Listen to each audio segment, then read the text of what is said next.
po' di silenzio. Proviamo a fare silenzio. Lo so che non è facile. Una scenetta.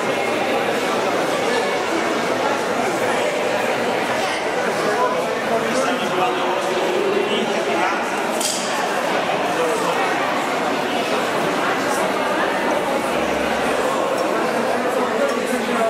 Per cortesia fate un attimo di silenzio perché è importante prima di cominciare dire due cose che ci stanno. Innanzitutto l'idea centrale del nostro insieme oggi è proprio festeggiare il Pasqua. Il pranzo tipo quello del cenone di Capodanno, chi non l'ha voluto fare oggi facciamo insieme in amicizia. Ai tavoli ci sono i nostri amici, sono le persone della parrocchia, della comunità, tanti lontani che partecipano a questo. Allora io direi di cominciare ogni pranzo con un momento di preghiera. Chiedo di stare seduti, non c'è bisogno che vi alzate, e vi propone chi partecipa alla preghiera cristiana può partecipare in maniera serena. Chi non è cristiano, musulmano o altra religione, io credo che può pregare con noi, perché facciamo una preghiera che è la preghiera di tutti, quella del Padre nostro. Allora, se fate un po' di silenzio, soprattutto in fondo, i volontari, invece di parlare, facciano sedere tutto, dopo cominciamo. Allora, stavo dicendo, un momento di preghiera, non è il lusso.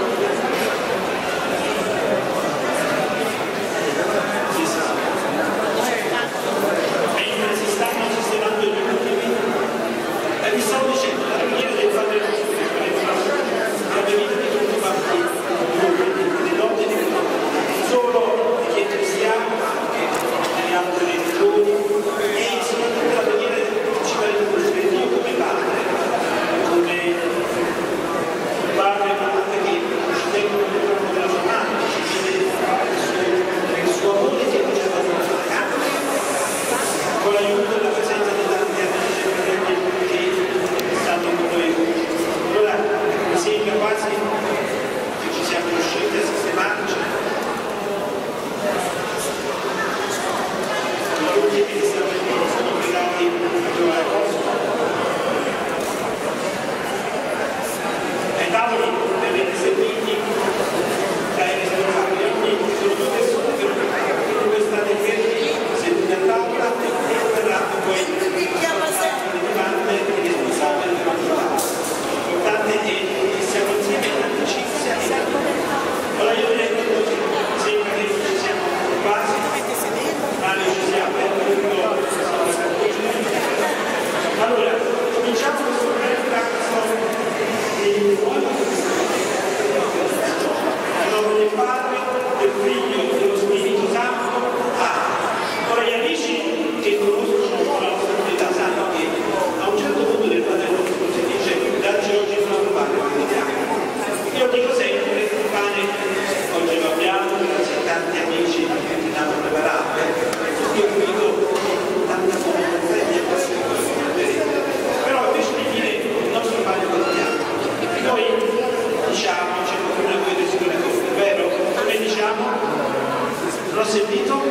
Amore, bravo, dacci il nostro amore quotidiano, quindi il pane è necessario, ma se non c'è l'amore nella vita tutto diventa triste. Allora diremo di darci il nostro amore quotidiano, perché ci impegniamo non solo a prendere, ma anche a dare. E questo l'amore, grazie a Dio, possiamo dare ed è l'amore che veramente può cambiare la nostra vita. Allora, con fiducia, ci fermiamo, diciamo, piano piano. Padre nostro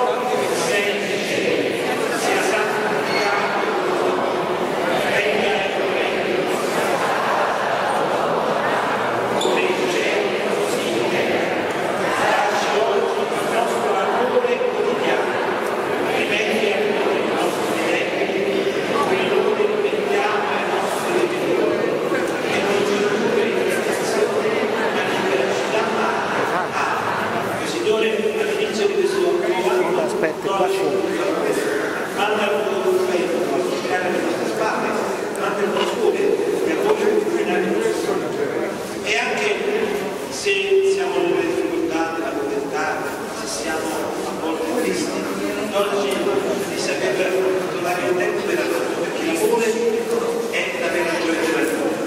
Anche se siamo tornati da soli nelle strade, da soli, dacci quello sempre di saper sorridere, un sorriso che la musica non ha. E io qua che stiamo parlando di essere amorevoli, essere curiosi, non solo per essere aiutati e aiutati, una parola è troppo onesta, perché la vita è troppo corta per essere onesti.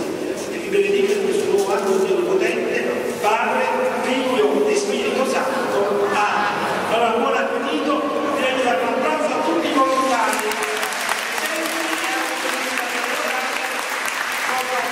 Questo nuovo